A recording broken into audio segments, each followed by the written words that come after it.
Sud Radio, faut que ça change. Anthony Martin-Smith. Vous êtes sur Sud Radio, il est un peu plus de 20h30. Faut que ça change, vous savez, l'émission qu'on vous propose depuis quelques semaines déjà pour parler de votre situation, si vous la connaissez directement ou indirectement en situation de handicap.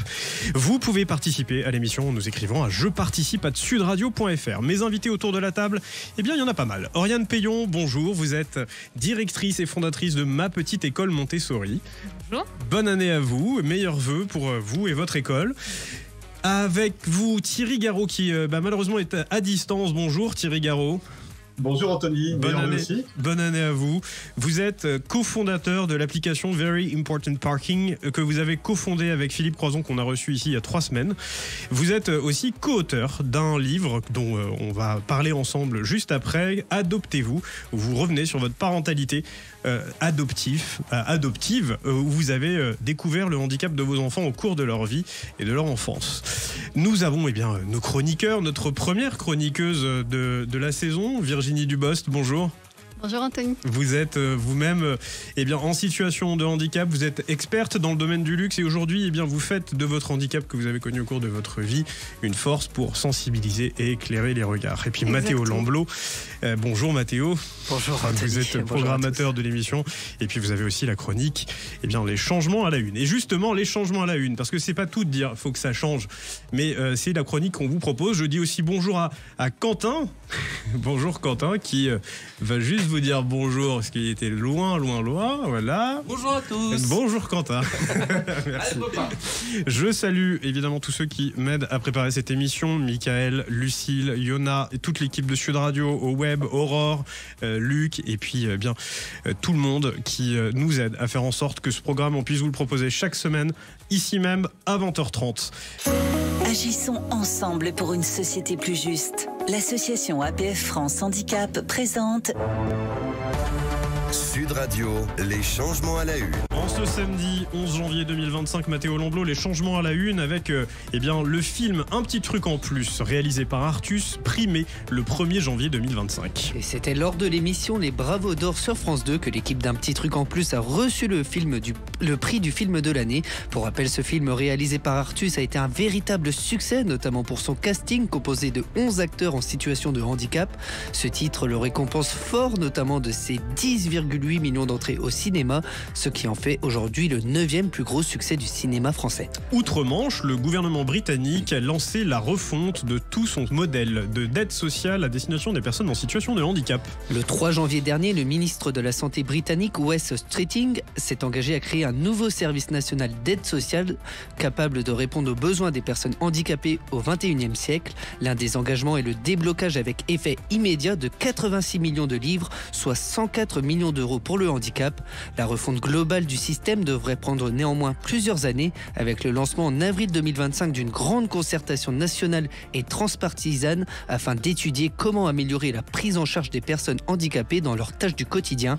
Le rapport final de cette concertation devrait être publié d'ici 2028. Et la France n'est pas en reste puisque le Conseil national consultatif des personnes en situation de handicap a lancé une consultation nationale électronique en octobre 2024. Et elle vise à élaborer des propositions afin de mettre à jour la loi du 11 février 2005, notamment sur plusieurs points.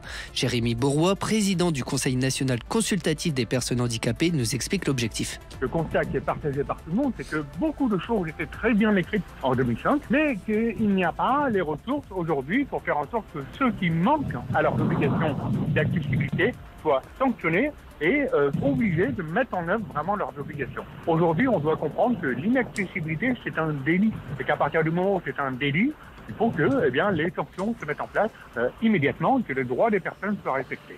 Sans accessibilité, il n'y a pas d'accès aux droits. L'accessibilité est la priorité numéro 1. L'accessibilité pour aller dans les établissements qui reçoivent le public, les commerces, c'est les services publics, ce sont les écoles, et ce sont aussi les sites internet, la communication gouvernementale, le débat public, bref, tout ce qui permet l'autonomie et la participation dans la société. Les associations de personnes handicapées ainsi que leurs familles ont jusqu'au 31 janvier pour répondre à cette consultation. Merci Mathéo Lamblot. Agissons ensemble pour une société plus juste. L'association APF France Handicap vous a présenté Sud Radio, Les changements à la une. Les changements à la une à retrouver chaque semaine dans Sud Radio. Faut que ça change. Allez, je me tourne du côté de mes invités. Je vais commencer, une fois n'est pas coutume, vers Thierry Garot. Thierry, vous êtes vous-même parent d'enfants en situation de handicap que vous avez adopté. Et c'est là, je pense, la particularité, celle qui vous a notamment conduit à écrire ce livre « Adoptez-vous ». Qu'est-ce qui déjà a motivé l'adoption au départ? Parce qu'on avait une discussion en antenne et vous me disiez que ce n'était pas forcément quelque chose de choisi, mais plutôt subi. Alors, c'est plutôt l'inverse, c'est plutôt quelque chose de choisi et non pas de subi. Oui, mais voyez comme ça, j'ai bien suivi ce que vous m'avez dit.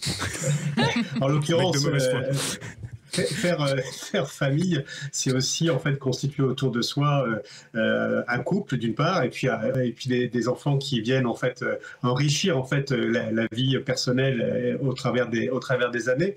Ben, la démarche d'adoption, elle vient d'abord en fait d'une situation particulière, en fait l'incapacité en fait à concevoir soi-même en fait des enfants, ou voire même à compléter une famille avec déjà des enfants qu'on qualifie de biologiques dans le langage de la parentalité adoptive et qui ont été conçus en fait je serais tenté de dire par un couple lui-même. Alors la démarche d'adoption, en fait, c'est se tourner vers soit la France pour adopter en France, soit vers l'étranger, soit vers des pays lointains pour pouvoir être parent soi-même. Et quand on l'a choisi, on ne la subit pas justement et on se projette dans la parentalité adoptive avec une grande volonté, avec beaucoup de volontarisme, de telle manière à ne pas répondre à l'injonction sociétale d'avoir une famille, mais de répondre en fait à son besoin premier, qui est de constituer une famille. Je sais pourquoi j'avais compris ça. C'est parce que justement, vous me disiez que la plupart des familles arrivaient dans cette situation contraints et qu'ils le subissaient du fait de l'incapacité biologique à pouvoir procréer. Exactement. On se retrouve en fait, puisqu'on a accompagné avec mon épouse de nombreux parents vers l'adoption, puisqu'on a été délégué régional d'une œuvre d'adoption qui s'appelle Orchidée Adoption. Et moi-même, j'ai été aussi membre du conseil d'administration d'Orchidée Adoption pendant plusieurs années. Et on peut dire en fait que quelquefois, par pression sociétale, on se retrouve contraint, au sens figuré du terme. Ouais, le fameux idéal de avoir un pavillon, 2 enfants et les VTT garés dans le garage. Exactement, ouais. Ce qu'on se disait et également, c'est vrai, dans cette logique-là, avec cette fameuse pression sociétale, écoute, à 35 ans, t'as toujours pas d'enfant, comment ça se fait? T'as loupé ta vie. Et t'as loupé ta vie. À défaut d'avoir une Rolex. À défaut d'avoir une Rolex. J'allais venir sur cette marque de montre. Mais tout simplement pour dire que... Ou une Omega, ou une Tiger, voilà, je suis obligé d'en donner 3 comme ça, on aura fait bon point dans la citation des marques.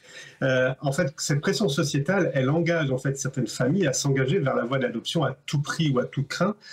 Et quelquefois, ils sortent abîmés d'échecs successifs liés en fait à la parentalité, notamment des PMA, des FIV, etc. Et arrivent en fait à l'adoption d'une manière un peu épuisée. Ouais. Donc avec un état psychologique qui est particulier. Et là, on leur dit, écoutez, parce que le processus d'adoption, il faut d'abord en fait un agrément du conseil départemental. Alors pour tout vous dire, il dure 9 mois. N'y voyez aucune en fait allusion à quoi que ce soit sur la durée de la procédure. Il faut bien prendre de quelque chose à un moment, ouais. Exactement. Et au-delà en fait de cela, on devient en fait, on a un agrément, on a un passeport pour non pas entreprendre, mais pour être parent. Et c'est là que commence le chemin des difficultés. Ouais. Vous avez su avant d'adopter le handicap de vos enfants? Non. Pour certains, on le savait. Alors, nous, on a fait le choix d'adopter les enfants grands.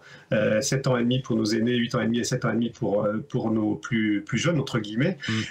Alors, on peut dire que l'âge est une forme de handicap, parce que quand vous avez vécu 8 ans et demi, en fait, et je sais ce qu'il en est dans un pays en dehors, en fait, du pays d'adoption, vous avez adopté des cultures, des pratiques, vous avez peut-être parlé dans votre langue natale, et il faut se réadapter et se réadopter, en fait, dans le monde dans lequel vous allez, en fait, être complètement intégré. Donc c'est ça, cette particularité. L'accompagnement à l'éducation, à l'enseignement, ça a été une difficulté avec vos enfants? Clairement, oui et non. Oui, parce que là aussi, il y a une forme de pression d'objectif, en fait. Quand vous arrivez, en fait, dans votre classe, dans votre école, on vous dit d'abord, même si vous avez 7 ans et demi, 8 ans et demi, il faut intégrer la classe d'âge.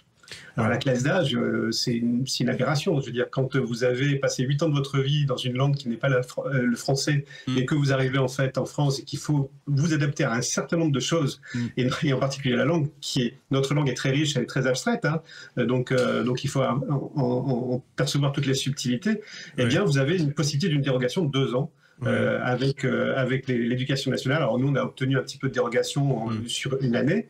Donc ça a été facile, mais avec un combat de ce côté-là. Et oui, parce que mon épouse s'est arrêtée, elle a utilisé la méthode Borel-Maisoni en fait pour pouvoir leur apprendre en fait à lire et écrire. Mais lire et écrire ne veut pas dire forcément comprendre.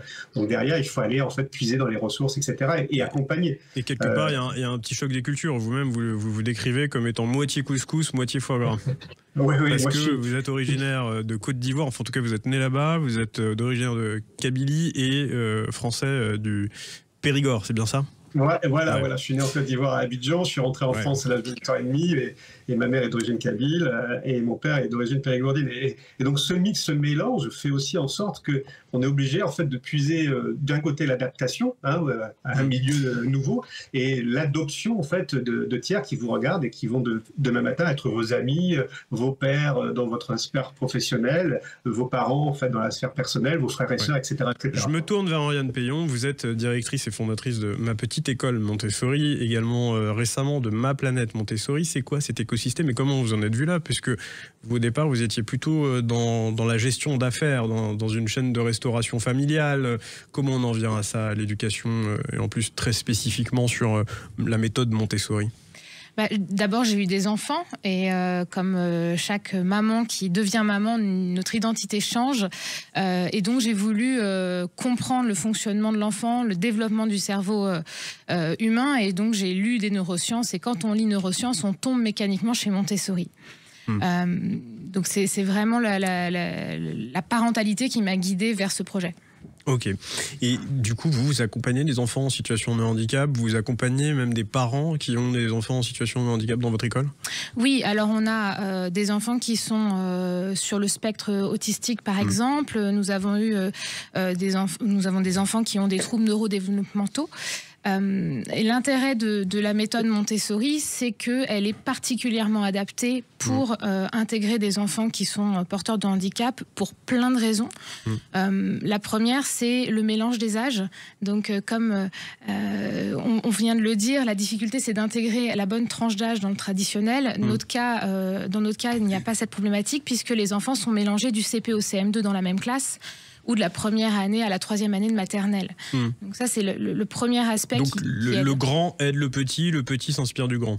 Absolument, mais surtout, les enfants ne se comparent pas. Et à partir de là, on traite le problème de la différence à la base. C'est-à-dire qu'on n'a pas besoin de sensibiliser l'enfant à la différence. Pour nous, chaque enfant a une différence et elle est intégrée dans ce qui fait communauté. D'accord. Et en fait, ils cohabitent tous ensemble, qu'ils soient en situation de handicap ou valides. Ils ne voient pas la différence et c'est ça qui est génial avec les enfants, c'est que dès le plus jeune âge, justement, ils ne voient plus du tout les différences. Absolument. Et pour ça, on a en plus plusieurs outils pédagogiques. Le premier, ça va être d'avoir une individualisation totale du programme. Donc, chaque enfant a un programme pédagogique qui lui est propre. Aussi, un enfant qui va arriver avec 2 ans de retard, si on était dans le traditionnel, pour nous, il est là où il en est. On va le faire avancer à son rythme. Allez, on se retrouve dans Virginie juste après la pub et on reviendra justement sur la méthode Montessori. Bougez pas, vous êtes sur Sud Radio. Sud Radio, faut que ça change. Anthony Martin-Smith. Vous êtes toujours sur Sud Radio, faut que ça change, l'émission qui parle de handicap. Si vous êtes concerné directement ou indirectement, vous nous écrivez je participe à sudradio.fr pour venir témoigner dans l'émission. Et on aura justement un témoignage d'une personne par téléphone tout à l'heure qui est bien bloquée chez elle à cause d'un ascenseur en panne. Ça nous était déjà arrivé quand la ministre était venue nous rendre visite il y a quelques semaines. Eh bien ça recommence, ça ne s'arrête pas, ça ne change pas. Les solutions qui changent la vie, justement, nous a rejoint Rémi Duchalard qui est cofondateur d'une start-up qui s'appelle Arta France et qui conçoit un système d'écran tactile dorsal. Il va nous en dire un peu plus. Vous savez, les solutions qui changent la vie, eh bien, c'est la nouvelle chronique que nous proposons parce que c'est pas tout de dire faut que ça change, il faut aussi démontrer qu'il y a quand même des choses qui vont dans le bon sens. Sud Radio, les solutions qui changent la vie. Rémi Duchalard, bonjour. Bonjour Anthony. Comme je le disais, vous êtes cofondateur d'une start-up Arta France. Vous développez une ceinture dorsale qui permet de ressentir une image, de retranscrire une image, quelque chose qui se prend par une caméra de façon tactile. Vous avez 60 secondes pour nous parler de votre solution façon pitch elevator. C'est parti. Merci Anthony. Donc nous, on développe un dispositif pour aider toutes les personnes malvoyantes et non-voyantes à partir du moment où la mobilité, c'est une difficulté. Donc on met des capteurs sur les lunettes qui vont aller capturer tout l'environnement en 3D qui est en face de l'utilisateur. On transmet ces images à une ceinture. Et cette ceinture, elle dessine dans le dos les images sur la peau. Donc les images qui sont captées, tout ce qui est en face de l'utilisateur, on retranscrit sur la peau du dos. Mais pas tel que le capte une caméra, mais tel que le cerveau perçoit le monde. En fait, on voit pas du tout ce que voient nos yeux, mais le résultat de l'interprétation du cerveau. Donc ce qui fait qu'en fait, notre dispositif, même si vous n'avez jamais vu de votre vie, vous serez capable de comprendre ce qu'elle transmet. Donc c'est plein de petits picots qui dessinent les images sur la peau de votre dos. Et bah c'est passionnant, si vous avez terminé, vous n'avez même pas atteint et consommé les 60 secondes qui vous étaient consacrées. Donc bravo, merci Rémi Duchalin. Je rappelle, vous êtes cofondateur et gérant de la société Arta France qui développe ce fabuleux système. Sud Radio, les solutions qui changent la vie. Oriane Payon, on parlait juste avant des méthodes pédagogiques avant la pub avec vous qui sont développées en école Montessori. Je crois qu'il y a aussi le fait que l'école soit bilingue de façon native. Absolument, nous avons dans chacune de nos classes des enseignants qui parlent français et des enseignants qui ne parlent qu'en anglais aux enfants. Donc on a ces deux langues qui cohabitent constamment et du coup des enfants qui arrivent en étant soit francophones soit anglophones et parfois même qui sont ni l'un ni l'autre, donc qui arrivent en découvrant totalement les deux langues dans lesquelles nous évoluons, ce qui nous permet aussi ici de développer cette sensibilisation à la différence et d'avoir des enfants qui viennent de tous les horizons. Thierry Garou, comment on aborde les troubles du spectre quand on est parent d'enfants en situation de handicap et quels sont les conseils que vous pouvez donner ?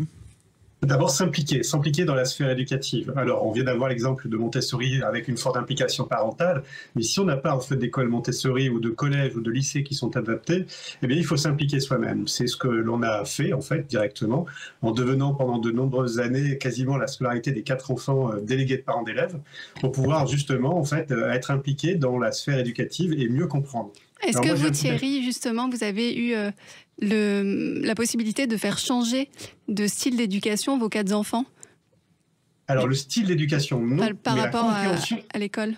La compréhension de la sphère éducative par rapport à la difficulté d'apprentissage de la langue, voire à la difficulté culturelle d'apprentissage de nouveaux en fait, actions en fait, dans la sphère éducative, oui. Mais il faut en fait ici avoir une forme de spécificité qui est importante. Le milieu de l'école adaptée jusque dans le primaire, tout va bien. La problématique, c'est le collège et le lycée. Parce que les enfants sont en général bienveillants entre eux en fait dans la cour d'école. C'est pas un véritable sujet. Alors bien sûr, il y a toujours les petites chicaneries en fait entre enfants, mais le collège et le lycée sont vraiment des marqueurs importants. Donc ce que je veux dire en fait à nos auditeurs et à ceux qui nous regardent, c'est véritablement s'impliquer quand ils le peuvent, bien évidemment en fait, dans la sphère éducative. Alors certains diront, mais on va mélanger les genres, etc.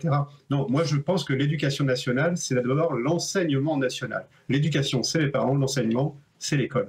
C'est mon atavisme suite au fait que ma mère était enseignante et donc je me suis forcément beaucoup plus impliqué de ce fait-là dans la sphère de l'école pendant que mon épouse prenait aussi le relais pleinement et entier sur la partie des devoirs. Donc s'impliquer, c'est la première des fonctions. Oriane, vous, Oriane Payon, dans votre école, comment vous faites quand il y a vous-même vous détectez le spectre, les troubles du spectre chez un enfant, vous orientez les parents vers l'accompagnement spécifique, médicalisé, paramédicalisé? Bien sûr, on est souvent en première ligne, on passe énormément de temps avec les enfants, parfois plus que les parents dans la même journée.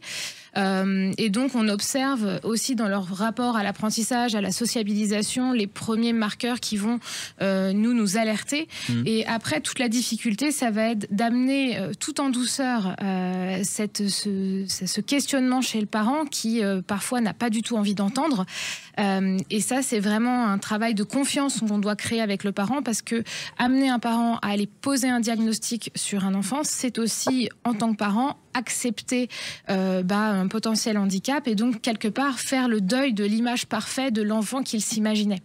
Et ça s'accompagne. Là, la question que j'ai envie de vous poser à vous deux et puis Virginie, quand on veut accompagner un enfant vers la méthode Montessori ou une autre, comment on fait? Parce que finalement, la méthode Montessori, c'est plutôt une initiative qui vient du privé. Tout le monde n'a pas les moyens d'aller dans le privé. Est-ce que est-ce que c'est une solution qui est bonne vis-à-vis de l'école de la République? Est-ce que c'est une méthode complémentaire à l'école de la République? Comment on fait pour faire tout ça ? Alors, sur la méthode Montessori, elle est bonne pour plein de raisons, et après tout dépend de l'enfant. Donc on va faire que du cas par cas, et ça c'est typiquement une vision montessorienne. On va adapter en fonction de l'enfant. Il y a des enfants pour lesquels l'environnement montessorien sera le bon et pour lesquels ça ne sera pas adapté. L'autre point fort, c'est le matériel que nous avons, puisque nos classes sont remplies de matériel. Si vous avez déjà visité une école Montessori, vous voyez ces centaines d'activités sur des plateaux disponibles pour les enfants. Et donc comme ça se manipule, tout concept est porté par la manipulation et donc permet la compréhension même quand l'esprit d'abstraction n'est pas encore développé. Et est-ce que vous avez des anecdotes, par exemple, d'enfants pour lesquels, dans le cas dans lequel l'éducation Montessori ne convenait pas, justement, qui ont été redirigés dans l'enseignement classique ou au contraire inversement? Alors, j'ai les deux cas. J'ai par exemple des enfants qui sont sur le spectre autistique, mais avec non-verbaux et avec vraiment un autisme particulièrement prononcé.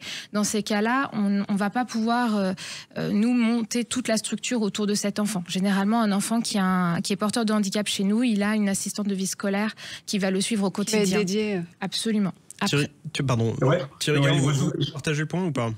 Alors, je le partage, oui et non. Je le partage évidemment dans la volonté, dans le volontarisme qu'affiche Oriane par rapport en fait à l'accompagnement montessorien, je serais tenté de dire, pour faire en sorte de pouvoir prendre en compte toutes les différences. Bien évidemment, on ne peut que souscrire en fait à cette particularité et à cet accompagnement individualisé. Oui et non, parce qu'en fait, la problématique, c'est une question de moyens. Moi, je me souviens de ma mère qui était enseignante en fait en cours préparatoire quand nous sommes rentrés en France et qui a gardé pendant de nombreuses années en fait un enfant en situation de handicap psychique pendant au-delà en fait du CP d'ailleurs, avec une dérogation en fait de l'inspection de l'éducation. Et cet enfant a progressé. Et quand il a été mis en fait en IME parce que le système ne pouvait plus le conserver en milieu ordinaire. Alors entre nous, le milieu ordinaire, c'est quelque chose. C'est ce que disait plus ou moins Oriane Payan, c'est que finalement ça s'adapte pas forcément non plus à tous les enfants. Voilà. Oui, mais c'est une question de moyens. L'éducation nationale est relativement bien faite si elle avait les moyens de l'application de ces orientations. J'en veux pour preuve les AVS, avec la les crise, auxiliaires en fait, de vie scolaire, et ça c'est un gros sujet puisqu'on n'est pas capable d'en mettre en face de chaque élève dans l'éducation nationale. Et on a lancé une invitation au ministère de l'Éducation et à Elisabeth Borne, et on espère pouvoir la recevoir très prochainement. En tout cas, c'est en bonne voie. On va accueillir le témoignage d'un monsieur qui s'appelle Abdel, qui est bloqué chez lui, je vous le disais en début d'émission, faute d'un ascenseur fonctionnel. On avait déjà interpellé la ministre Charlotte Parmentier-Lecocq, en charge des personnes en situation de handicap, le 30 novembre dernier. Abdel, bonjour. Oui, bonjour Anthony. Vous êtes. Merci de m'accueillir. Merci de venir témoigner. C'est un témoignage supplémentaire qu'on va essayer de relayer aussi auprès de la ministre pour voir comment on peut vous aider. Pour tout dire aux auditeurs, c'est Fouad Benhamed qu'on avait aussi reçu, qui a développé une solution d'accompagnement à la mobilité verticale, qui nous a parlé de votre cas.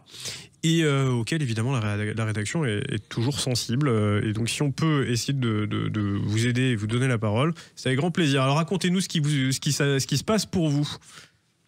Alors moi, j'ai un ascenseur qui est en panne depuis 2 mois à mon domicile au 353 rue de la Maison, route de l'Empereur. Oui. Ne donnez pas votre coordonnée non plus. Voilà. Et là, ce qui se passe, c'est que j'ai... Donc plus d'ascenseur depuis 2 mois. Voilà, depuis 2 mois. Le bailleur...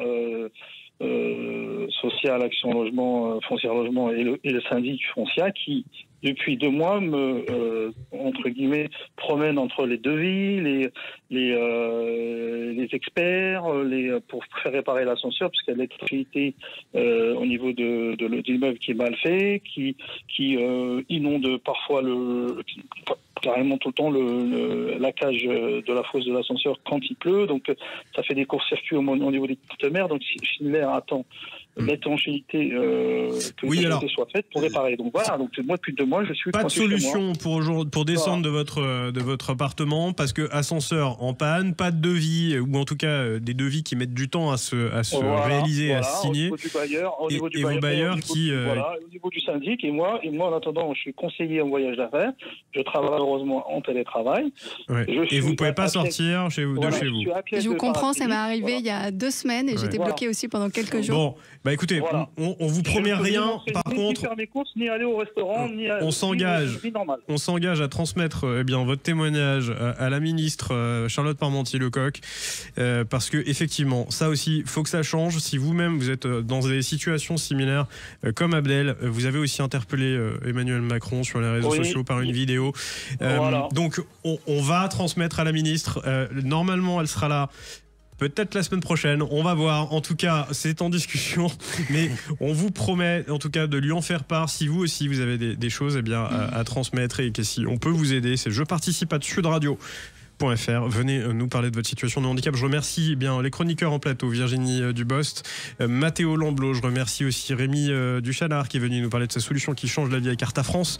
Je remercie Quentin à la réalisation, Michael, Yona, Lucille qui m'aide à préparer cette émission. Je remercie aussi mes invités, Thierry Garot et Oriane Payon, respectivement co-auteurs de Adoptez-vous et directrice fondatrice de Ma Petite École Montessori. Vous êtes bien sur Sud Radio, ne bougez pas, les programmes continuent. À la semaine prochaine pour Sud Radio, faut que ça change.